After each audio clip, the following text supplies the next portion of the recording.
आपल्या मुलांची मुलं आहेत. आपण कुठंतरी त्यांना मार्गदर्शन करण्याची गरज आहे. त्यांची माती भडकलेली, त्यांना काय कळत नाही. कुणीतरी एक काहीतरी वेगळा विचार त्यांच्या डोक्यामध्ये घालतो आणि ते भडकतात.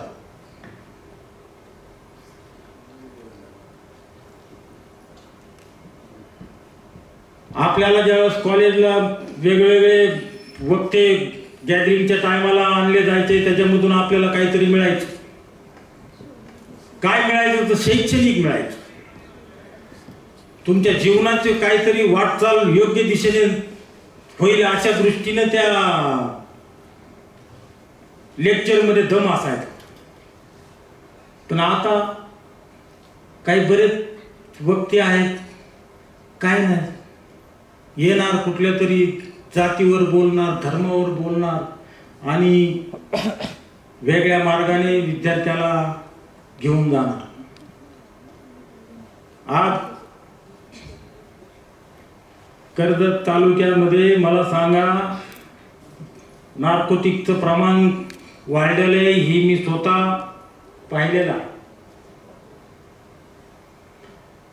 किती लोकांनी ह्याच्यामधल्या गावामध्ये एखादा माणूस नार्कोटिक्स विकतोय पोलीस स्टेशनला फोन केलाय?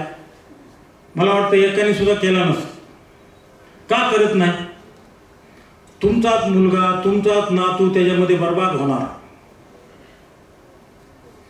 एखादा गुंड येतो गावामध्ये, 7-8 गाड्या पाठीमागे त्याच्या येतात. कुठल्या तरी गावातल्या एखाद्या तरुण पोरगाच असतो, तो सुद्धा शिकलेला बेकार असतो, त्याच्या घरी जातात, चहा पाणी करतात, गाव अख्खं कुतूहलाने बघतो. ही काळाची गरज नाही.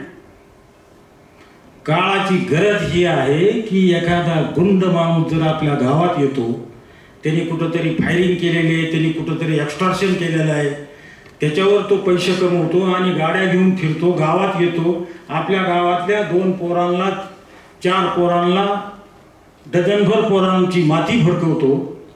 त्यावेळेस त्या गावामधल्या प्रत्येक माणसांनी एकत्र आलं पाहिजे. जो त्या गुंडाच्या आरी चाललेला आहे त्याला समजून सांगितलं पाहिजे की हे चालणार नाही, आमच्या गावात तू यायचं नाही. हे ग्रामीण भागातच जास्त आहे. मुंबईमध्ये असा गुंड कोणी येऊन गाड्या गुड्या घेऊन फिरणार नाही. असा येणार आणि त्या मोहल्ल्यात कुठेतरी त्याचं भव्य स्वागत होणार असं होत नाही. कधी आलाच लपून छपून रात्रीचा एखाद दुसरा असला तर तिथं भेटलं जाईल. दिवसा आला तर रात्री गपची पोलिसांना माहिती पडली तर गोळी खाणार, अशी धस. पण ग्रामीण भागातली लोक गुंडाला मदत करतात. तर आता ह्या आपल्या तालुक्यामध्ये किती 180 का कितीतरी गाव आहेत. 180 गावामधला प्रत्येक माजी विद्यार्थी या ठिकाणी आलेला असेल.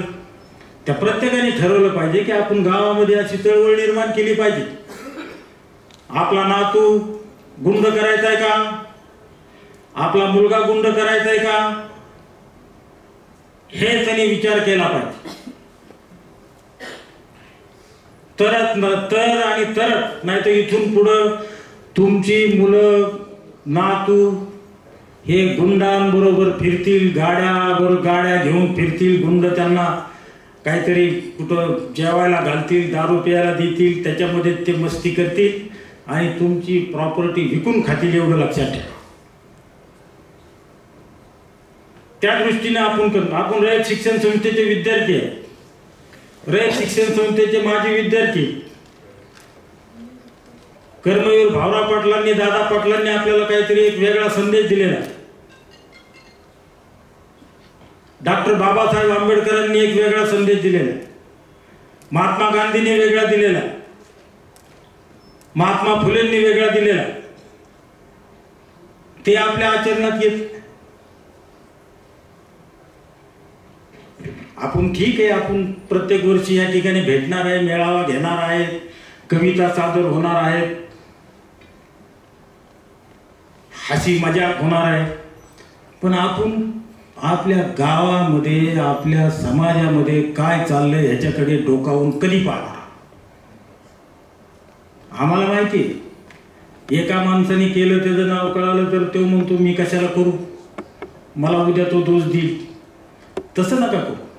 एक संघटना तयार करा गावामध्ये, कोणाचं नाव घेऊ नका ना.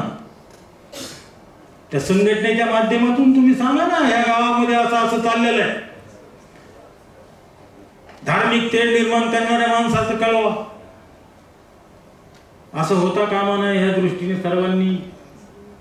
सर्वांनी एक संकल्प केला पाहिजे. आपण ह्या ठिकाणी सर्व जमलात. प्रिन्सिपल साहेबांनी मला 2 शब्द सांगण्याची संधी दिली. मला परत खूप बोलायचं होतं, परंतु आता 3 वाजायला जवळजवळ आलेले आहेत. पुन्हा कधी जर संधी मिळाली तर मी निश्चित बोलेल.